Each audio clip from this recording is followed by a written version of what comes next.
Dia 18. Tendo uma vida em comum. Cada um de vocês é parte do corpo de Cristo, e vocês foram escolhidos para viver juntos em paz. Colossenses 3:15. Como é bom e agradável que o povo de Deus viva unido como se todos fossem irmãos. Salmos 133:1. A vida foi feita para ser partilhada. Deus quer que vivamos juntos. A Bíblia chama essa experiência partilhada de comunhão. Hoje em dia, entretanto, a palavra perdeu grande parte do seu significado bíblico. Comunhão ou confraternização hoje se refere normalmente a uma conversa casual, uma atividade social, comida e diversão. A pergunta: onde você busca comunhão, congrega? Significa: qual igreja você frequenta? Ficar para confraternização, comunhão, normalmente significa esperar pelo lanche. A real comunhão significa muito mais do que apenas aparecer nos cultos. É ter vida em comum. Ela inclui amar altruisticamente, compartilhar com transparência, servir nas necessidades práticas, ser generoso com o sacrifício de si mesmo, consolar compassivamente e todas as outras orientações uns aos outros encontradas no Novo Testamento. Quando se trata de comunhão, o tamanho importa. Quanto menor, melhor. Você pode adorar no meio de uma multidão, mas não pode ter comunhão com ela. Quando um grupo se torna algo maior do que 10 pessoas, alguém deixa de participar. Normalmente o mais pacato, e umas poucas pessoas acabam dominando o grupo. Jesus ministrou no contexto de um pequeno grupo de discípulos. Ele podia ter escolhido mais, porém sabia que 12 estavam em torno do número máximo de pessoas que um grupo pequeno pode conter para que todos possam participar. O corpo de Cristo, assim como seu próprio corpo, é na verdade um conjunto de muitas pequenas células.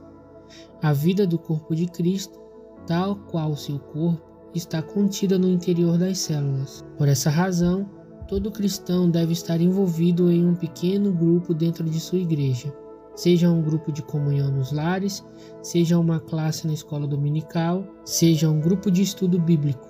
É ali que ocorre a verdadeira comunhão, e não nas grandes reuniões. Se você imaginar sua igreja como um navio, os grupos pequenos são os botes salva-vidas presos a ela.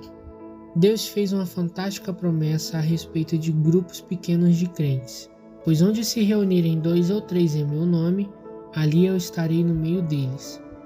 Infelizmente, mesmo estar em grupo pequeno não lhe garante experimentar uma comunhão real. Muitas classes de escola dominical, bem como os grupos pequenos, ficam presas à superficialidade e não fazem ideia de como é experimentar a verdadeira comunhão. Qual é a diferença entre a comunhão verdadeira e a falsa? Na comunhão verdadeira, as pessoas encontram autenticidade. A comunhão autêntica não é superficial, um papo furado repleto de banalidades. É genuína, de coração para coração, às vezes permitindo partilhar coisas íntimas. Ela ocorre quando as pessoas são verdadeiras sobre quem são e sobre o que está acontecendo em sua vida. Elas dividem suas mágoas, revelam seus sentimentos, confessam suas falhas, dão a conhecer suas dúvidas, admitem seus medos, reconhecem suas fraquezas e pedem ajuda e oração. Autenticidade é exatamente o oposto do que você encontra em algumas igrejas. Em vez de uma atmosfera de honestidade e humildade, há uma conversão fingida, representada, politiqueira, superficialmente educada e frívola.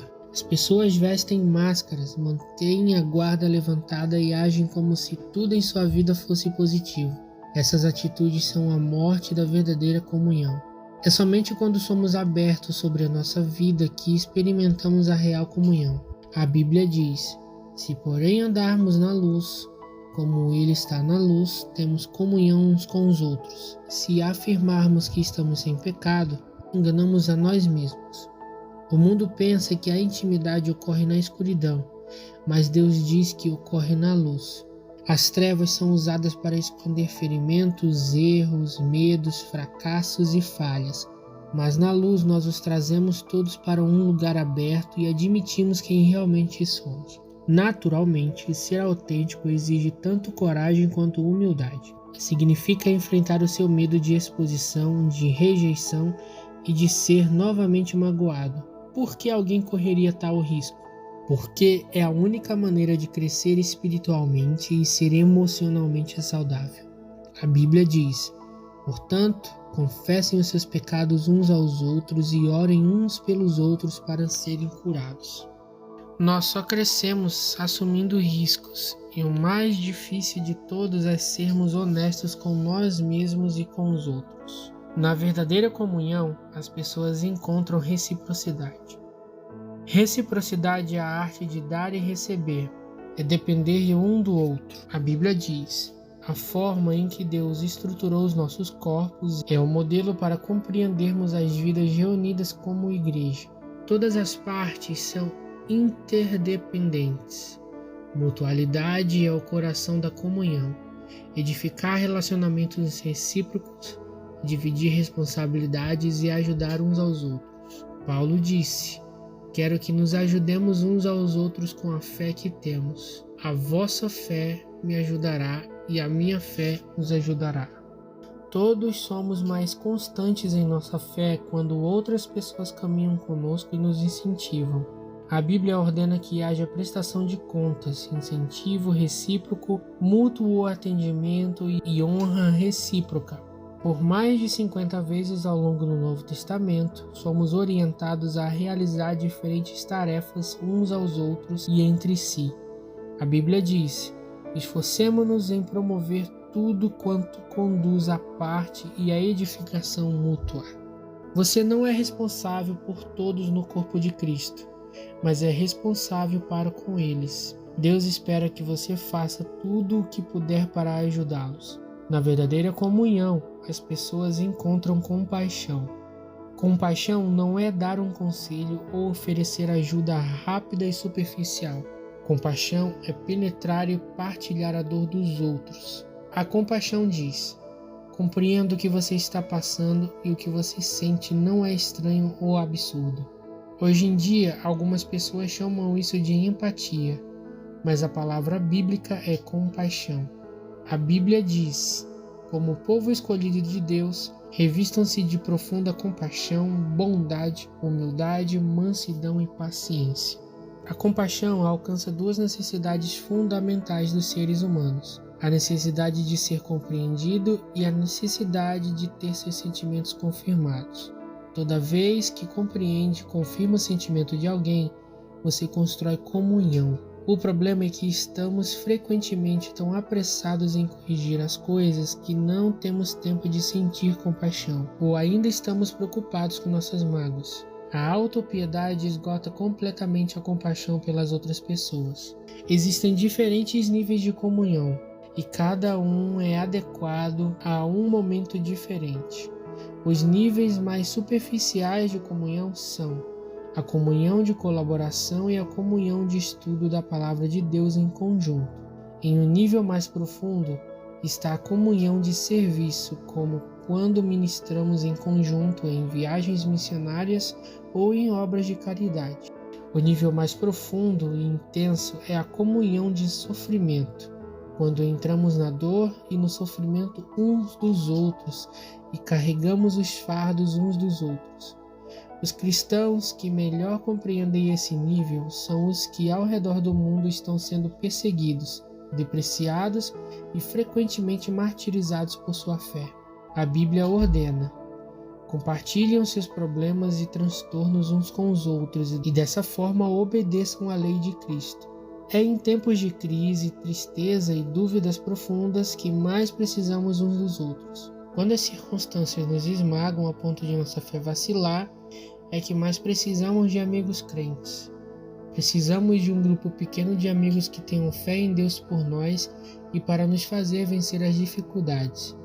Em um grupo pequeno, o corpo de Cristo é real e palpável, mesmo quando Deus parece distante.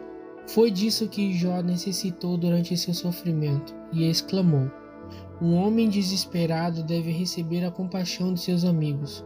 muito embora ele tenha abandonado o temor do Todo-Poderoso. Na comunhão verdadeira, as pessoas encontram misericórdia. A comunhão é uma situação em que opera a graça, em que os erros não são lembrados, mas apagados. A comunhão acontece quando a misericórdia triunfa sobre a justiça. Todos precisamos de misericórdia, porque todos tropeçamos e caímos e precisamos de ajuda para voltar ao caminho. Precisamos oferecer misericórdia uns aos outros e estar dispostos a recebê-la uns dos outros. Deus diz: quando as pessoas pecam, vocês devem perdoá-las e confortá-las para que não sejam vencidas pelo desespero. Você não pode ter comunhão sem que haja perdão.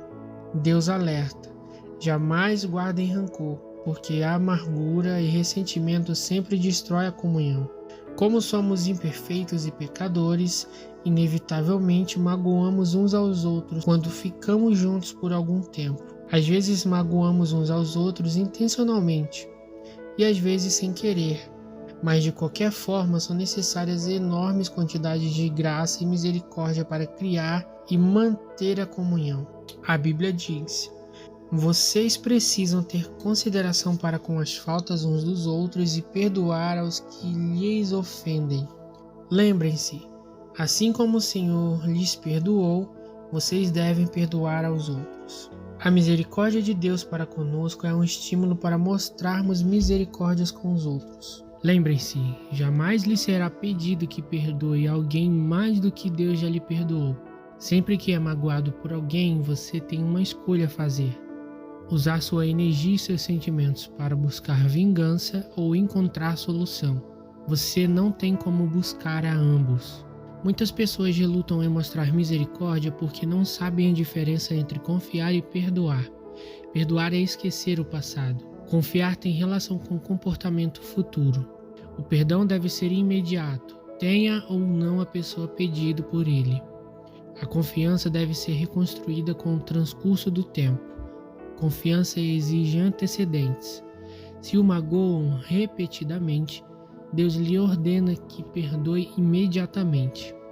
Mas não se espera que você volte a confiar imediatamente ou que continue permitindo que tais pessoas o magoem.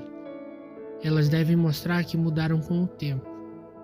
O melhor lugar para restaurar a confiança é no contexto de apoio mútuo de um grupo pequeno que ofereça tanto encorajamento como prestação de contas mútua.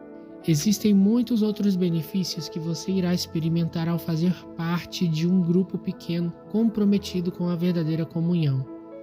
Essa é a parte essencial da vida cristã que não pode ser ignorada.